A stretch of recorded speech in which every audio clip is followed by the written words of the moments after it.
ಈ ಜೀವನದಲ್ಲಿ ಯಾರಿಗೆ ಕಷ್ಟ ಇಲ್ಲ ಹೇಳಿ? ಈ ರೀತಿ ಕಷ್ಟಗಳು ಬಂದಾಗ ಅದರಿಂದ ಪಾರೋಗಕ್ಕೆ ಒಂದು ಸುಲಭವಾದ ಒಂದು ಟೆಕ್ನಿಕ್ ಇದೆ ಅಂತ. ಅದೇನಂತ ಇವತ್ತಿನ ಕಗ್ಗದಲ್ಲಿ ಗೊತ್ತಾಗುತ್ತೆ. ಧಾರಿಣಿಯ ವಾಸಿಗಳ್ಗಿಹುದೊಂದು ಹಿತವಾರ್ತೆ, ಆರೈವುದಾರ್ತರತ್ಯಾರ್ತರ ಪದವ, ರೌರವಿಗೆ ಹಿತ ಮಹಾರೌರವಿಯ ಗೋಳುದನಿ, ನಾರಕದೊಡದುಪಾಯ ಮಂಕುತಿಮ್ಮ. ನಾಗ್ಲೇ ಹೇಳಿದಾಗೆ ಎಲ್ರಿಗೂ ಕಷ್ಟ ಇದ್ದೇ ಇರುತ್ತೆ, ಏನಾದ್ರೂ ಒಂದು ಕಷ್ಟ ಇದ್ದೇ ಇರುತ್ತೆ. ಕೆಲವರಿಗೆ ಸಣ್ಣ ಪುಟ್ಟ ಕಷ್ಟಗಳಿರ್ಬೋದು, ಕೆಲವರಿಗೆ ದೊಡ್ಡ ದೊಡ್ಡ ಕಷ್ಟಗಳಿರ್ಬೋದು. ಅಂದರೆ ಅದರಿಂದ ಪಾರೋಗಕ್ಕೆ ಆಗಲ್ಲ ಅಂಥ ದೊಡ್ಡ ಸಮಸ್ಯೆ ಕೂಡ ಇರ್ಬೋದು. ಆದರೆ ಯಾರಾದರೂ ಕೂಡ ಅವ್ರಿಗೆ ಬಂದ ಸಮಸ್ಯೆನ ಎದುರಿಸಲೇಬೇಕು. ಅದರಿಂದ ತಪ್ಸ್ಕೊಂಡಂತೂ ಹೋಗೋಕ್ಕಾಗಲ್ಲ. ಎದುರಿಸಿದಾಗ ಮಾತ್ರ ನಾವು ಮುಂದೆ ಹೋಗಕ್ಕೆ ಸಾಧ್ಯ.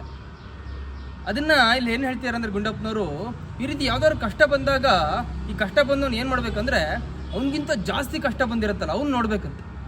ಅವ್ನು ನೋಡಿ ಅವ್ನ ಕಷ್ಟ ನೋಡಿದ ತಕ್ಷಣ ನಂದೇನು ಅವ್ನು ಅಂಥ ಕಷ್ಟದಲ್ಲೇ ಇದ್ದಾನೆ ಅಂತ ಅಂದ್ಕೊಂಡ್ರೆ ಒಂದ್ಸಲ ನಮ್ಮ ಕಷ್ಟ ಎಲ್ಲ ಸ್ವಲ್ಪ ಸುಲಭ ಅಂತ ಅನ್ಸುತ್ತೆ. ಅದರಿಂದ ನಾವು ಪಾರಾಗೋ ಯತ್ನವನ್ನು ಮಾಡ್ಬೋದು ಅಂತ ಇಲ್ಲಿ ಹೇಳ್ತಾರೆ. ಎಷ್ಟು ಒಳ್ಳೆ ಉಪಾಯ ಅಲ್ವಾ? ನಾವು ಕೂಡ ಈ ರೀತಿ ಮಾಡ್ಬೋದಾ? ಯೋಚನೆ ಮಾಡಿ. ನಮಸ್ಕಾರಗಳು.